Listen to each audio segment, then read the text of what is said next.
어느 고요한 티베트 고산 마을. 그곳에서 한 여성이 53년간 3명의 남편과 함께 살았습니다. 단 한 명도 아닌 셋, 그녀는 그들을 동시에 사랑했고 그들 또한 그녀를 평생 같은 마음으로 아꼈습니다. 그녀의 이름은 첸마. 올해 73세가 된 그녀는 이제 홀로 남았지만 그녀의 가슴엔 여전히 세 사람의 손길과 목소리가 살아있습니다. 이 이야기는 단순한 이색 결혼 풍습이 아닙니다. 이건 사랑, 책임, 균형, 그리고 인간의 감정에 대한 깊은 기록입니다. 그리고 지금 이 영상을 보고 있는 여러분에게 묻고 싶습니다. 여러분은 지금 한 사람도 제대로 사랑하고 있나요? 사랑을 공평하게 나눈다는 게 가능하다고 생각하시나요? 지금부터 그 누구도 쉽게 말하지 못했던 한 여성의 솔직한 고백이 시작됩니다. 끝까지 지켜봐 주세요. 1971년 봄, 티베트 고산지대의 작은 장터. 17세의 소녀 첸마는 아버지가 운영하던 보리차 가게에서 3명의 낯선 남자와 마주하게 됩니다. 그날은 마을에 한 달에 한 번 열리는 장이 서는 날이었고 고지대에서 야크를 몰고 내려온 세 형제가 가게에 들어온 것이죠. 형은 23세의 탄진, 둘째는 21세의 노르부, 막내는 19세의 체링. 그들은 각각 농사꾼, 목축업자, 그리고 교역 상인이었습니다. 처음엔 단순히 보리차를 마시러 온 손님처럼 보였지만 그 만남은 첸마의 인생 전체를 바꿔놓게 됩니다. 첸마는 이렇게 회상합니다. 아버지가 저를 부르시더니 저분들과 이야기 좀 해보라고 하셨어요. 세 사람 모두 너무 다르고 너무 따뜻했어요. 그 순간 저는 무언가 특별한 일이 시작된다는 걸 느꼈죠. 이 세 형제는 단순히 남자들이 아니었습니다. 세 방향으로 뻗은 삶의 가능성이자 서로 다른 세 가지 인생 방식이었습니다. 누군가는 한 명도 만나기 힘든 좋은 사람을 그녀는 단 한 번에 셋이나 만났던 겁니다. 물론 당시에는 충격이 더 컸습니다. 한 남자와 결혼하는 것도 두려운데 3명이라뇨. 처음엔 도망치고 싶었어요. 그녀는 솔직히 그렇게 말했습니다. 하지만 시간이 지나면서 첸마는 이 관계가 단순한 결혼 이상의 의미를 가진다는 걸 알게 됩니다. 생존과 사랑, 책임과 협력이 공존하는 한 가정의 형태였던 것이죠. 우리 삶의 가장 큰 전환점은 가장 평범한 순간에 찾아올 수도 있습니다. 첸마에게 있어 보리차 가게에서의 우연한 만남이 바로 그랬습니다. 하지만 이들의 관계는 단순한 로맨스가 아니었습니다. 첸마가 겪게 된 결혼은 우리가 상상하지 못했던 전통, 형제 다부제였습니다. 다음 장에서는 이 독특한 제도와 그 역사적 배경에 대해 깊이 들어가 보겠습니다. 첸마가 맞이한 결혼은 우리가 흔히 아는 결혼과는 전혀 달랐습니다. 그녀는 한 명이 아닌 3명의 형제와 동시에 결혼했습니다. 이것은 형제 다부제라는 티베트 고산 지역에서 오랫동안 이어져 온 전통이었습니다. 형제 다부제는 말 그대로 한 여성이 여러 명의 형제와 결혼하는 풍습입니다. 오늘날 기준으로는 충격적으로 들릴 수 있지만 이 제도에는 분명한 생존 논리가 숨어 있었습니다. 티베트 고산 지대는 농경이 어려운 척박한 환경입니다. 땅도 좁고 기후도 혹독하죠. 만약 형제들이 각각 다른 여성과 결혼해 집을 나가면 가족의 토지와 재산이 나뉘어 버립니다. 하지만 한 여성과 함께 살면 토지를 지키고 노동력도 모아져 생존 가능성이 높아지는 것입니다. 첸마의 시아버지는 이렇게 말했습니다. 너는 우리 아들 셋과 결혼하면 평생 굶을 일은 없을 것이다. 이 말 속에는 단순한 혼인이 아닌 공동의 삶에 대한 약속이 담겨 있었습니다. 이런 제도는 티베트뿐만 아니라 네팔의 무스탕 지역, 부탄 일부 고산지대에서도 찾아볼 수 있습니다. 심지어 고대 인도 서사시 마하바라타에서도 드라우파디라는 여성이 5 형제와 결혼하는 이야기가 등장하죠. 처음엔 너무 당황스러웠어요. 도대체 이게 정상인가 싶었죠. 하지만 시간이 지나며 이 구조가 얼마나 안정적인지 알게 되었어요. 한 사람은 밭에서 일하고 한 사람은 가축을 돌보고 한 사람은 무역을 다니는 거죠. 저는 세 사람 덕분에 어떤 계절에도 굶주리지 않았어요. 문화는 환경의 산물입니다. 우리가 이해할 수 없는 전통 뒤에는 그 지역만의 생존 방식과 지혜가 담겨 있는 법이죠. 중요한 건 다르다고 해서 틀린 것은 아니라는 겁니다. 그렇다면 이 세 남편과의 결혼식은 어떤 모습이었을까요? 3명의 신랑과 하나의 신부. 티베트 고산 마을 전체가 떠들썩했던 그 특별한 날로 함께 가보겠습니다. 첸마와 새 남편의 결혼식은 그야말로 전설로 남을 만한 날이었습니다. 1971년 가을, 해발 4,200m 고지대의 마을 전체가 들썩였습니다. 한 명의 신부와 3명의 신랑이 동시에 결혼식을 올리는 장면은 그 자체로 하나의 역사였죠. 마을 주민 모두가 참석한 그날, 하얀 설산을 배경으로 티베트 전통 음악이 울려 퍼졌고 라마 스님이 축복의 기도를 올렸습니다. 첸마는 전통 의상인 치파를 입고 흰색 하다, 전통 실크 스카프를 목에 두른 채 3명의 신랑 앞에 섰습니다. 3가지 반지, 3가지 상징. 결혼식에서 가장 인상적인 장면은 각 남편이 첸마에게 다른 반지를 끼워주는 순간이었습니다. 별표 탄진, 장남, 별표 은 은반지를 주었는데 이는 농업의 풍요를 상징했습니다. 별표 노르부, 차남, 별표는 터키석 반지를 건넸습니다. 이는 목축업의 번영을 뜻했습니다. 별표 채링, 막내, 별표은 산호 반지를 준비했으며 이는 교역의 성공을 상징했습니다. 첸마는 말합니다. 그 반지들을 볼 때마다 저는 그들의 역할을 잊지 않았어요. 가끔 힘들 때면 손에 낀 반지를 바라보며 우리가 왜 함께 사는지 되새겼죠. 라마 스님의 선언. 라마 스님은 다음과 같은 말을 낭낭하게 외쳤습니다. 오늘 이 자리에서 한 여인이 세 남자의 아내가 되고 세 남자는 한 여인의 남편이 됩니다. 이 결합은 불균형이 아닌 조화이며 혼란이 아닌 협력입니다. 이 선언은 단순한 종교의식이 아닌 한 가정을 유지하기 위한 가치의 선언이었습니다. 이러한 의식은 마을 사람들에게도 깊은 감동을 주었고 이후로도 회자되는 상징적인 순간이 되었습니다. 결혼은 단지 사랑의 표현이 아니라 공동의 책임을 맺는 약속이기도 합니다. 상징과 의식은 그 책임을 무겁게 인식하게 해주는 중요한 장치입니다. 그렇다면 3명의 남편과 함께 사는 삶은 어떤 모습이었을까요? 첸마가 이사한 특별한 집 구조부터 각자의 방에 숨겨진 의미까지 다음 이야기에서 자세히 들려드릴게요.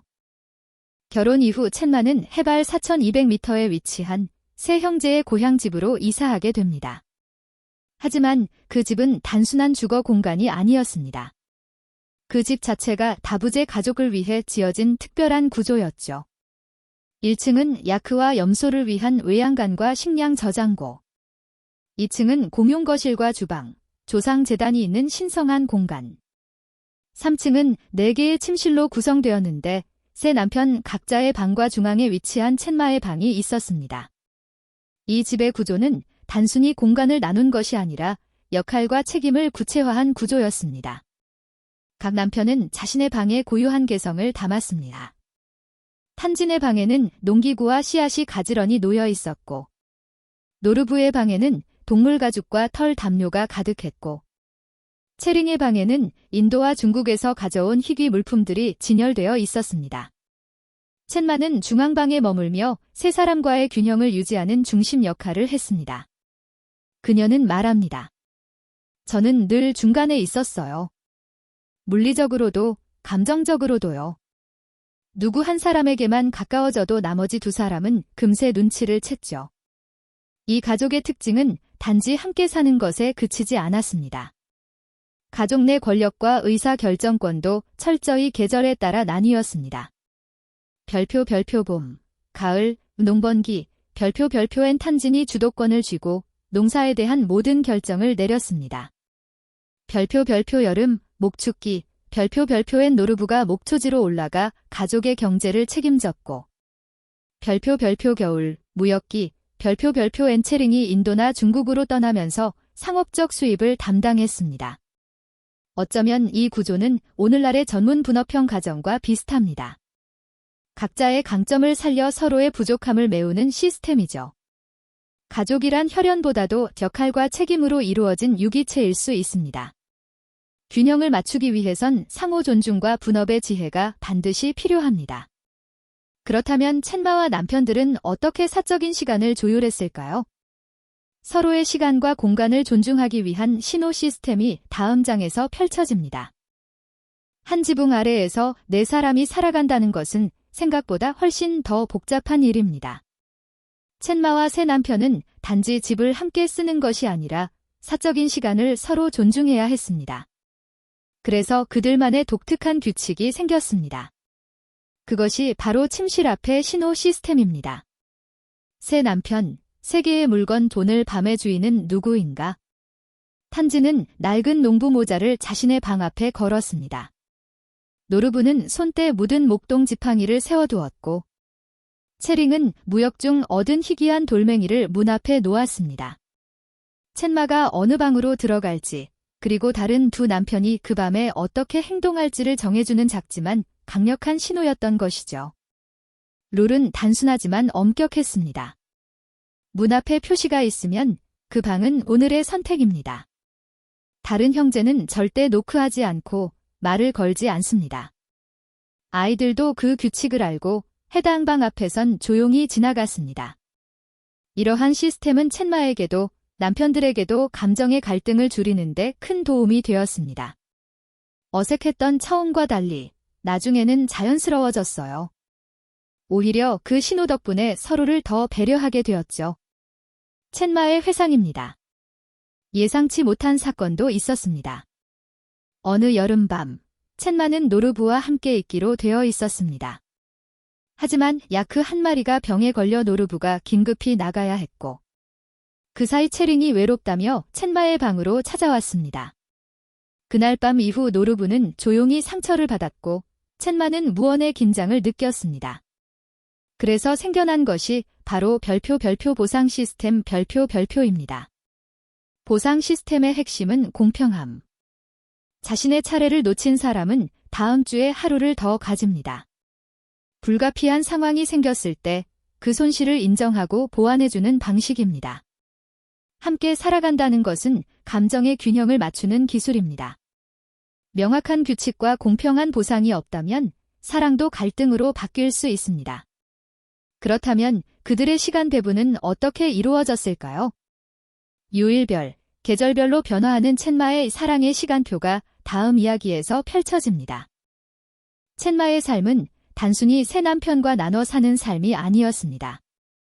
그녀는 매일, 그리고 계절마다 사랑의 시간표를 따라 움직여야 했습니다. 이 시간표는 감정의 안정과 가정의 질서를 유지하기 위한 핵심 장치였습니다. 요일별 시간표, 나이 순으로 돌아가는 3일 순환제. 결혼 초, 첸마의 시어머니는 이렇게 말했습니다. 월요일은 탄진, 화요일은 노르부, 수요일은 채링. 목요일부터 다시 처음으로 돌아간다. 월요일, 장남 탄진.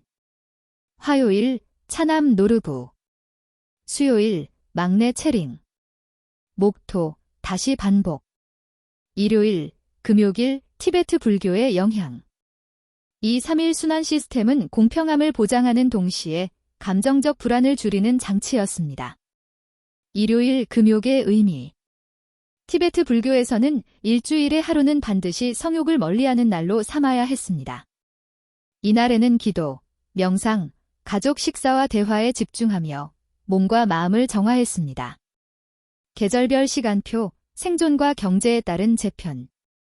첸마와 남편들의 시간 배분은 계절에 따라 완전히 달라졌습니다. 이들은 감정보다는 생존과 가족 경제를 우선해 두었고 그에 따라 시간표도 유동적으로 변화했습니다. 봄, 가을 농번기, 탄진의 시즌. 첸마는 새벽 4시에 일어나 탄진과 함께 밭으로 나갔습니다. 낮에는 씨 뿌리고 저녁엔 다음 날 계획을 세웠습니다. 함께 땀 흘리며 가족의 식량을 책임졌죠. 그때는 힘들었지만 가장 든든했어요. 우리가 1년을 먹고 살 수 있는 밥을 함께 준비했으니까요. 여름 목축기, 노르부의 시즌. 6월부터 9월까지 첸마는 노르부와 함께 고지대 목초지로 올라갔습니다. 해발 4,800m의 목장, 별이 쏟아지는 밤하늘 아래 단둘이 보냈던 시간들. 가족 경제의 중요한 축이었던 시기입니다. 여름밤은 정말 로맨틱했어요. 야크 울음소리, 차 끓는 냄새, 그리고 노르브의 온기. 아직도 생생해요. 겨울 교역기, 체링의 시즌. 체링은 10월부터 다음해 4월까지 인도와 중국을 오가며 교역을 했습니다. 장기간 집을 비우는 경우도 많았고 돌아오면 첸마와 보상기간을 보냈습니다. 그가 돌아오면 이 3주는 온전히 체링과만 시간을 보냈어요. 무역에서 돌아온 그의 이야기와 가져온 선물은 늘 새로웠죠. 시간은 가장 공정한 자원입니다. 그 시간을 어떻게 나누고 어떤 의미를 담느냐에 따라 관계의 질이 달라집니다. 첸마의 가족은 시간 배분을 통해 사랑의 질서를 만들어냈습니다. 그렇다면 임신과 출산은 이 복잡한 시간표에 어떤 영향을 미쳤을까요? 다음 장에서는 첸마의 7번의 임신과 놀라운 공동 양육 시스템을 살펴보겠습니다. 첸마는 총 7번의 임신과 출산을 경험했습니다. 하지만 놀라운 것은 아이들이 누구의 자식인지 전혀 중요하지 않았다는 점입니다. 그녀의 가정에서는 혈연보다 더 중요한 가치는 바로 공동 책임이었습니다. 생물학적 아버지는 중요하지 않았다. 첸마는 말합니다. 처음 아이를 가졌을 때는 저도 궁금했어요. 누구의 아이일까? 그런데 셋 다 너무 기뻐하고 셋 다 아빠처럼 행동하더라고요. 결국엔 저도 더 이상 따질 필요가 없었어요. 세 남편 모두 아이를 자신의 자식으로 여겼고 각자의 방식으로 아이를 돌보고 가르쳤습니다. 탄지는 농사일을 함께하며 아이에게 자연의 리듬을 가르쳤고 노르브는 동물과의 공존을 알려주었으며 체링은 거래와 숫자 감각을 키워주었습니다. 임신 중에는 오히려 더 평화로웠다. 첸마가 임신하면 부부 관계는 철저히 중단되었습니다. 티베트 전통에서는 임신 3개월부터 출산 후 100일까지는 금욕을 지켜야 했습니다. 이 시기에는 오히려 새 남편의 경쟁적인 배려가 이어졌습니다. 누가 더 맛있는 음식을 만들어줄지, 누가 더 잘 안마해줄지를 두고 경쟁했죠. 그 시절, 저는 마치 공주처럼 대접받았어요. 출산 후 100일간의 협력 육아. 출산 후 100일 동안도 모든 관계는 중단되고 그 시간은 가족 전체가 아기를 맞이하는 신성한 시기로 여겨졌습니다. 새 남편은 교대로 기저귀를 갈고 아이를 재우고 밤중에 울면 번갈아 안아주었습니다. 누구도 이 아이는 내 자식이 아니니까 라는 말을 하지 않았습니다. 오늘날 많은 가족이 더킹맘의 부담 속에서 힘들어합니다. 첸마의 가족은 비록 전통적이지만 공동 육아의 모범 사례라고 볼 수 있습니다. 가정은 단지 혈연으로만 이루어지는 것이 아닙니다. 함께 돌보고 함께 책임지는 것에서 진짜 가족의 의미가 시작됩니다. 하지만 사랑이 많다고 해서 질투가 없는 것은 아니겠죠. 다음 장에서는 첸마와 새 남편 사이에 있었던 질투와 감정 조절 이야기를 들어보겠습니다. 첸마의 가정은 외부에서 보기엔 완벽해 보였습니다. 3명의 남편, 7명의 자녀, 안정된 경제, 그리고 따뜻한 가정. 하지만 그 안에도 우리가 예상하듯이 질투와 감정의 균열이 존재했습니다. 왜 나는 자주 소외되는 걸까? 첸마는 이렇게 고백합니다. 특별히 어느 날 한 사람과 오래 이야기하거나 더 자주 웃었을 뿐인데 다른 두 사람이 조용해지거나 삐지는 경우가 있었어요. 탄지는 겉으로는 묵묵했지만 속으로 상처를 받았고 노르브는 직접 표현했고 체링은 거리를 두며 무관심한 척했습니다. 이러한 작은 감정의 틈은 시간이 지나면 큰 오해로 이어질 수 있었습니다. 첸마는 그때마다 상황을 정리하고 셋과의 관계를 다시 균형 맞추기 위해 노력해야 했죠. 앞서 언급했던 보상 시스템은 단순히 시간 분배의 문제가 아니라 감정적인 공평함을 위한 심리적 장치로도 활용되었습니다. 특정 남편이 우선순위에서 밀릴 경우 다음 순환 시 추가 시간 또는 의미 있는 활동을 통해 보상했습니다. 2. 함께 장터 나가기, 밤새 이야기 나누기 등. 감정을 다루는 대화법. 소통은 곧 치유. 첸마는 감정의 균형을 유지하기 위해 늘 직접 대화를 선택했습니다. 오늘은 당신이 서운했지요. 내가 더 신경 쓸게요. 이런 짧은 말 한마디가 갈등을 풀고 상처를 다독였습니다. 오늘날에도 부부나 연인 사이에서 가장 흔한 갈등 중 하나는 질투와 소외감에서 비롯됩니다. 첸마의 경험은 복잡한 관계에서도 정직한 소통과 공평함이 핵심임을 보여줍니다. 관계는 단순히 사랑만으로 유지되지 않습니다. 공평함, 배려, 그리고 감정의 소통이 있어야만 그 사랑이 오래갈 수 있습니다. 그렇다면 감정의 균형을 유지한 첸마에게 가장 힘들었던 순간은 언제였을까요? 다음 장에서는 세 사람 중 한 명이 실종되며 무너졌던 심리적 균형의 위기를 이야기합니다. 첸마의 50년 결혼 생활에도 가장 힘들고 두려웠던 순간이 있었습니다. 1985년 겨울, 막내 남편 체링이 인도로 무역을 떠났다가 3개월 넘게 소식이 끊긴 것이었죠. 편지가 끊기고 발자취가 사라진 시간. 그동안 체링은 인도 델리나 중국 카슈가르를 오가며 수개월 동안 집을 비우곤 했습니다. 하지만 이번에는 예정된 날짜를 넘겨도 아무 소식이 없었습니다. 마을 사람들은 점점 불안해졌고 첸마의 마음은 매일 무너져 내렸습니다. 그날부터 매일 아침 해가 뜨면 희망했고 해가 지면 절망했어요. 두 남편은 저를 위로하려 했지만 저는 아무 말도 들리지 않았어요. 한 사람의 공백이 만든 심리적 붕괴. 3명의 남편과 조화롭게 살아가던 시스템 속에서 한 사람이 사라지자 나머지 2사람과의 관계도 흔들리기 시작했습니다. 첸마는 체링을 그리워한 나머지 다른 2 남편과의 대화조차 피하게 되었고 감정적으로 다친 그녀는 가정의 중심에서 점점 무너져 갔습니다. 그제서야 첸마는 깨달았습니다. 이 관계는 단순히 시간을 배분하고 역할을 나누는 문제가 아니었습니다.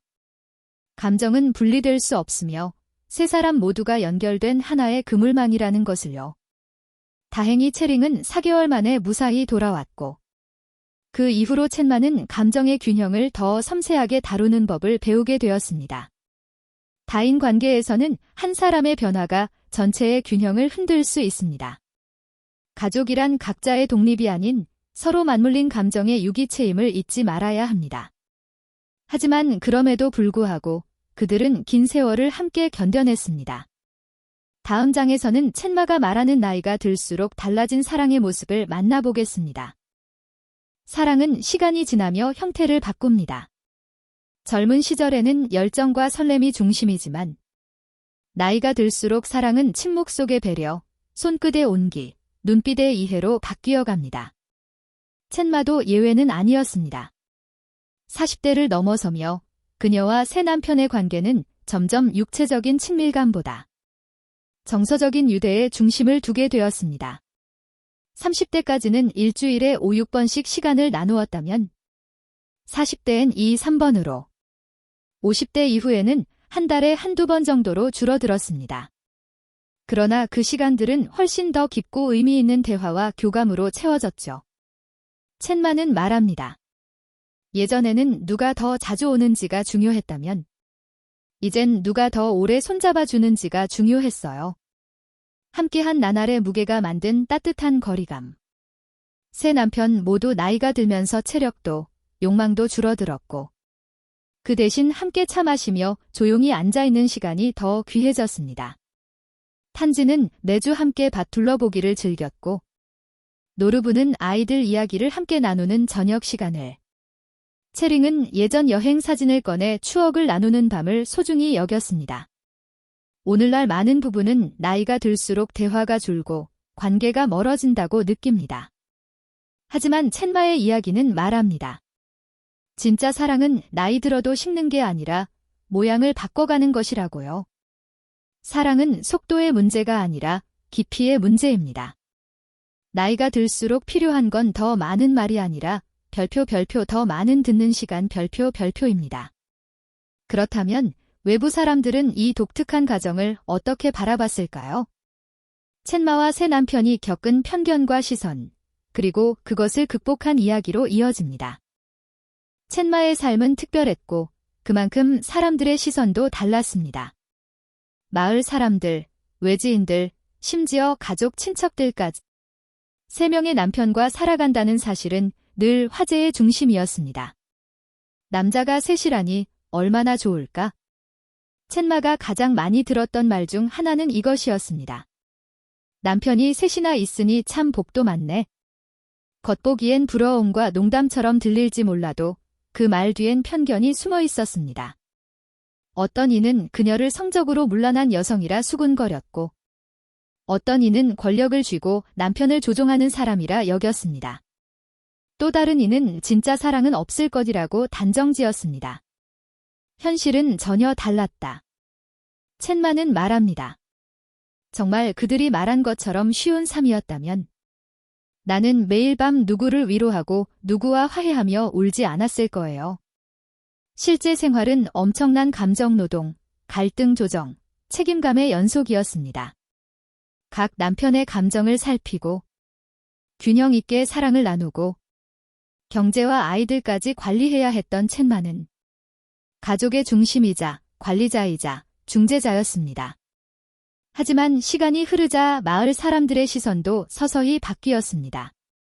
첸마의 가족은 마을에서 가장 부유하고 가장 조화로운 분위기를 유지했으며 아이들도 예에 바르고 똑똑했기 때문이죠. 특히 다른 여성들은 첸마를 찾아와 조언을 구하기 시작했습니다. 남편과 갈등이 생기면 어떻게 풀어요? 아이를 혼자 키우기 너무 힘든데 어떻게 버텼어요? 그제야 사람들은 알게 되었습니다. 이 삶이 단순한 돈이나 특이한 문화가 아니라 첸마의 끊임없는 노력과 인내의 결과였다는 것을요. 누군가의 삶을 겉모습만 보고 판단하지 마세요. 진짜 이야기는 언제나 그 안에 조용히 숨겨져 있습니다. 그렇다면 이 독특한 결혼 생활을 종교적으로는 어떻게 바라봤을까요? 티베트 불교의 가르침 속 사랑과 부부관계의 의미를 함께 살펴보겠습니다. 첸마와 새 남편의 결혼은 단순한 가족 제도를 넘어서 티베트 불교의 삶의 방식과도 밀접하게 연결되어 있었습니다. 많은 이들이 궁금해합니다. 부처님을 믿는 불교 문화에서 어떻게 3명의 남편과 함께 사는 것이 가능했을까? 그 해답은 티베트 불교의 포용성과 수행 개념 안에 숨어 있습니다. 부부관계도 수행이 될 수 있다. 티베트 불교에서는 부부간의 사랑과 성적인 관계 또한 수행의 일환으로 여겨집니다. 조건은 단 하나 탐욕이나 집착이 아닌 상호 존중과 진심에서 비롯되어야 한다는 것입니다. 라마 스님들은 이렇게 말하곤 합니다. 두 사람이 서로를 이해하고 존중하며 함께 살아간다면 그 자체가 곧 연민을 기르는 수행이다.